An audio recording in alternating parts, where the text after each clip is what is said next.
Fala pessoal, tudo bem com vocês aí?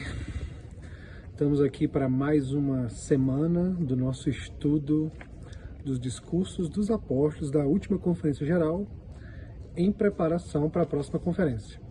Então, o que está acontecendo? Vocês têm acompanhado aí semanalmente, um vídeo sai no canal Estandarte da Liberdade sobre um dos discursos dos apóstolos como uma forma de contagem regressiva para a gente se preparar para a próxima conferência, tá bom? Então, todas as semanas sai um videozinho aqui no canal sobre o nosso estudo de um dos discursos deles, dos membros dos 12 e da primeira presidência. Antes de começar o estudo dessa semana, eu quero pedir para você, caso ainda não seja inscrito no canal Estandarte da Liberdade, e também não segue a gente nas redes sociais, Facebook, YouTube, Spotify, por favor, vai lá. Começa a seguir o conteúdo do Estandarte. Nós sempre buscando aqui novas formas de pregar o evangelho através da internet e com meios, seja ele de vídeo, seja ele de áudio, seja ele contando a história da igreja, seja ele nas lives semanais que o canal tem também. Então, fica aqui o nosso pedido, vai lá, Estandarte da Liberdade, segue a gente nas redes sociais e se inscreve também no canal do YouTube. Muito bem, para começar o estudo dessa semana, nós vamos então usar como base aqui, como material, o discurso do Elder Neil L. Anderson, do Coro dos 12 Apóstolos, assim como todos os outros que a gente vem estudando nas últimas semanas, um discurso maravilhoso, e falando especificamente do discurso do Elder Anderson, um tema muito especial, muito sensível também, mas muito agradável de se falar, tá? O tema do discurso do Elder Anderson é dízimo, abrir as janelas do céu. Por que eu falo que é especial? Porque toda vez que nós falamos, toda vez que nós ensinamos, aprendemos sobre o dízimo, seja em casa, seja na igreja, nas aulas ou nos programas de seminário e instituto, nós ouvimos relatos de pessoas que foram muito abençoadas por obedecer o mandamento de pagar o dízimo, honestamente, né? Também com uma certa frequência nós ouvimos os desafios que alguém pode vir a passar pelo fato de não estar vivendo o mandamento do dízimo, né? Então é um tema, é um tópico que mexe muito com os nossos sentimentos, com as nossas experiências, que a gente sempre escuta relatos assim bem fortes, né? Na mensagem do Elder Anderson, por exemplo, ele inicia contando a história de um membro da Venezuela que ele conheceu, sobre a Venezuela ainda vive em crise, na verdade, mas ele fala que em 2019 teve um momento em que houve um blackout, né, falta de energia por 5 dias consecutivos, e com essa falta de energia começaram a haver saques, vandalismo, né, anarquia, como ele diz aqui. Muitas pessoas começaram a saquear estabelecimentos para roubar comida para ter o que comer dentro de casa, de tão grave que estava a situação. Então ele relata a história desse irmão, membro da igreja, que era dono de uma padaria, uma pequena padaria, estava muito aflito com a situação ocorrendo, todos os negócios fechados porque não tinha energia e tudo mais. E um dia ele decidiu ir até a padaria dele, né, com receio de que havia sido furtada. E na localidade, todos os estabelecimentos comerciais haviam sim sido furtados, violados e saqueados. Para surpresa dele, a padariazinha dele não havia acontecido nada, não tinha um dano, nada havia sido subtraído. E quando ele chegou em casa muito feliz contando para a família, ele relata que o filho dele diz: pai, eu sei por que não mexeram lá na nossa padaria, porque o senhor e a mamãe sempre pagam o dízimo, né? Isso é o relato do filho dele, do filho desse irmão de 12 anos de idade. Então é uma história que marca muito a gente, porque esse tipo de relato, ele toca o nosso coração e nos motiva a sermos mais fiéis em relação ao mandamento do dízimo. O Elder Anderson, então, continua no seu discurso, ele vai mencionar alguns números bem interessantes de valores, né, monetários, de que a igreja tem ajudado ou que ajudou no último ano, né? Então, são cifras assim grandiosas. Ele menciona que em uma doação específica a igreja doou 54 milhões de dólares para ajudar em locais que as pessoas têm sofrido muito com a questão mesmo da alimentação, com o básico, de não ter o básico para se alimentar. né?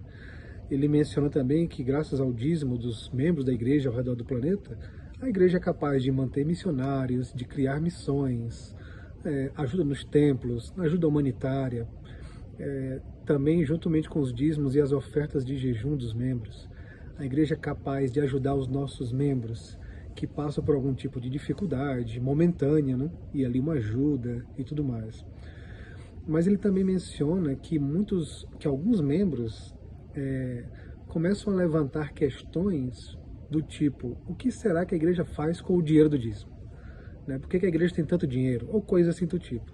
E aí o Eder Anderson, ele compartilha uma experiência que o presidente Hinckley teve no passado, quando ele perguntou para o pai dele, né, pai, mas o que os líderes da igreja fazem com o dinheiro e tudo mais? E um ensinamento bem interessante do pai do presidente Hinckley, que ensinou ele naquela ocasião, ele disse o seguinte, ele relembrou, isso o pai do presidente Hinckley, ele me relembrou que a minha obrigação concedida por Deus é de pagar o dízimo e as ofertas. Quando assim o faço, disse o pai do presidente Hinckley, aquilo que eu dou já não pertence mais a mim, pertence ao Senhor, a quem consagrei a oferta. E aí o pai do presidente Hinckley acrescentou o seguinte: o que as autoridades da igreja fazem com a oferta não precisa preocupá-lo, Gordon. Esses líderes respondem ao Senhor, que exigirá uma prestação de conta das ações deles. Sentimos profundamente o peso de responder ao Senhor. Isso aqui ele usa nesse relato do pai do presidente Hinckley em uma conversa com o próprio presidente Hinckley. E eu achei interessante ele trazer isso no discurso dele, porque isso é uma lição para nós também, sabe? O mandamento que o Senhor nos deu é de pagar o dízimo honestamente.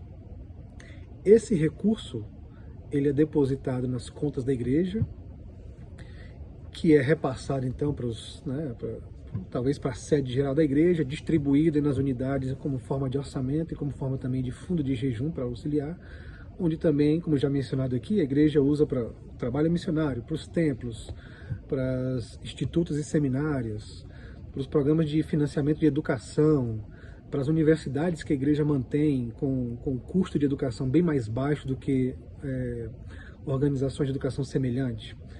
Então, a nossa preocupação é pagar o dízimo honestamente. O que será feito com aquilo, como o Eder Anderson falou, os líderes da igreja estão encarregados de cuidar desses recursos e de, mediante a orientação e inspiração do Pai Celestial, usá-los da forma como o Senhor espera que seja usado. Tem um trecho aqui da mensagem do Eder Anderson que eu queria muito compartilhar, que eu achei assim fantástica. Quando ele diz o seguinte, olha só, vamos prestar bem atenção nessa parte aqui. Ele diz o seguinte: o poder espiritual da divina lei do dízimo não é mensurado pela quantia de dinheiro ofertada, uma vez que tanto os prósperos quanto os pobres são ordenados pelo Senhor a ofertar 10% de sua renda. O poder advém de colocarmos nossa confiança no Senhor. Interessante, né? Parece ser algo muito lógico, mas olha só como faz sentido. Se assim não fosse a lei do dízimo, se ela fosse baseada na quantia ofertada e não no coração que é ofertado, no fato de colocarmos o Senhor em primeiro lugar, que é levado em consideração, se eu pagasse 11% de dízimo, eu, teoricamente, seria mais abençoado do que aquele irmão ou irmã que paga apenas os 10% do que foi estabelecido, né? Então, assim, eu teria na minha mente, se eu pagar um percentual maior, o Senhor automaticamente vai derramar bênçãos proporcionais àquele meu percentual. E não tem nada a ver com isso, né? Não tem nada a ver com a quantia de dinheiro que eu pago. Um irmão que é extremamente bem sucedido, um proprietário de companhias, de empresas, enfim, com altos rendimentos, que paga 10% daqueles altos rendimentos, ele está sujeito às bênçãos serem derramadas com a mesma proporção que eu, talvez um assalariado ou um pequeno empreendedor, tendo meu negocinho ali com um salário comparavelmente inferior ao daquele outro primeiro irmão que eu mencionei aqui. Então, não está relacionado com quanto eu pago de dízimo. As bênçãos vêm através da confiança que eu deposito no Senhor, de compreender que o que o Senhor me deu, tudo que eu tenho provém dele. a saúde, o trabalho que eu tenho hoje, os ganhos que eu tenho hoje, provém do Senhor. E cabe a mim retornar uma 10ª parte desses ganhos e desses rendimentos que o Senhor tem me dado. Eu acredito, porém, que ao pagar o dízimo e colocar minha confiança total no Senhor, Ele vai me abençoar com mais capacidades ou com mais oportunidades para que eu saia do estágio que eu estou nesse momento, que talvez não me satisfaça, e comece a progredir. Isso vai ser através de um novo emprego, através de conseguir mais educação, através de buscar novos talentos, novas habilidades. Então, assim, não é o fato de eu pagar pouco dízimo em relação a outras pessoas, não é o fato de eu pagar mais dízimo do que o meu irmão aqui da minha ala, mas sim é o fato de eu colocar Deus em primeiro lugar e ter a certeza de que Ele provê todas as coisas que precisamos. Para chegar aqui no final do nosso estudo dessa semana, então,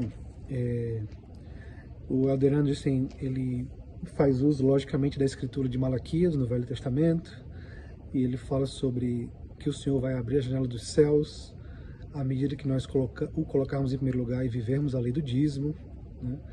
E tem uma parte que ele diz o seguinte, falando sobre as janelas do céu.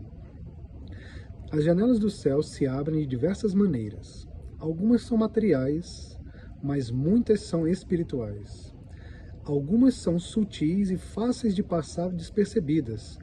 Confiem no tempo do Senhor, as bênçãos sempre virão. Eu queria chegar aqui no final desse nosso estudo semanal, deixando aqui um encorajamento, um convite generalizado, onde eu, logicamente, estou incluído nele. Viver o dízimo integralmente, pagar o dízimo integralmente, não é uma troca de favores com o Senhor, né? Do tipo, eu não posso achar que ao pagar o meu dízimo nesse mês, o mês seguinte eu vou ter uma promoção no trabalho, eu vou ter uma condição melhor financeiramente repentina, ou algo assim grandioso demais vai acontecer. Pode ser que aconteça? Pode. Eu creio que quando nós vivemos integralmente o mandamento do dízimo, nós vamos visualizar as janelas do céu abrindo de formas que às vezes nós não associamos com, mas que são parte das bênçãos. Por exemplo, o fato de talvez termos a nossa família sempre com saúde, de não precisar usar recursos para comprar um medicamento talvez mais caro, fazer um tratamento que exija muitos recursos. Então, manter ali a saúde intacta para evitar esse tipo de despesa. Talvez o meu carro não vai dar problema, enfim, por alguma razão o Senhor vai fazer com que as coisas pareçam mais tranquilas naquele mês e tudo mais. Ou não. Pode ser que eu vou pagar o dízimo nesse mês, honestamente, confiando no Senhor, e o mês subsequente vai ser de muitas provações. Talvez eu perca meu emprego. Talvez apareçam despesas que eu não estava esperando, que estão totalmente fora do meu orçamento e que vai me deixar em situação meio que complicada financeiramente. Mas as bênçãos para essas situações podem ser ter um coração tranquilo, não se desesperar, não achar que está tudo perdido. Talvez uma tranquilidade em meio a uma tribulação, uma tempestade, também seja uma das bênçãos que provém do pagamento fiel do dízimo, tá? Então, meus amigos, que mensagem maravilhosa, como é bom a gente falar do dízimo.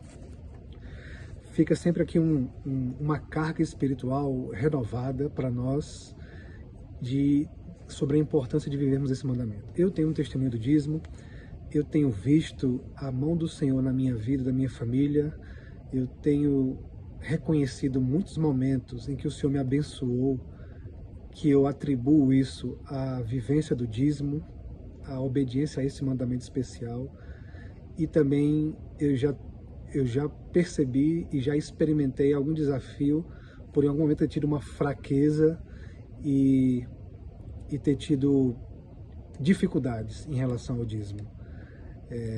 O sentimento de ver meio que a janela se fechando, ela é angustiante. Então, o meu desejo, a minha conclusão pessoal nesse estudo da semana é que, independente das circunstâncias, vamos fazer prova do Senhor. É isso que Ele pede na Escritura. Vamos fazer prova dEle, confiar, colocá-lo em primeiro lugar, e as janelas do céu certamente serão abertas para nós, de formas mais variadas possíveis e de muito individualizadas e personalizadas para cada um de nós, tá bom?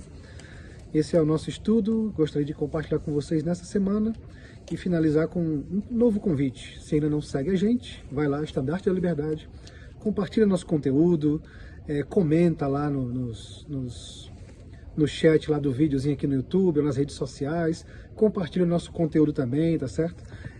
Convida os seus amigos, se ainda não seguem a gente, ainda se não segue o Estandarte, tem essa página aqui, tem esse canal, tem essas plataformas aqui, vamos seguir também conteúdo da igreja sendo criado para ajudar a proclamar o evangelho nesses dias, tá bom? Espero que vocês tenham gostado, sempre deixa aí seu comentáriozinho aí do vídeo, o que você gostou desse discurso, e eu espero vocês aqui na próxima semana, tá bom? Tchau pessoal, até mais!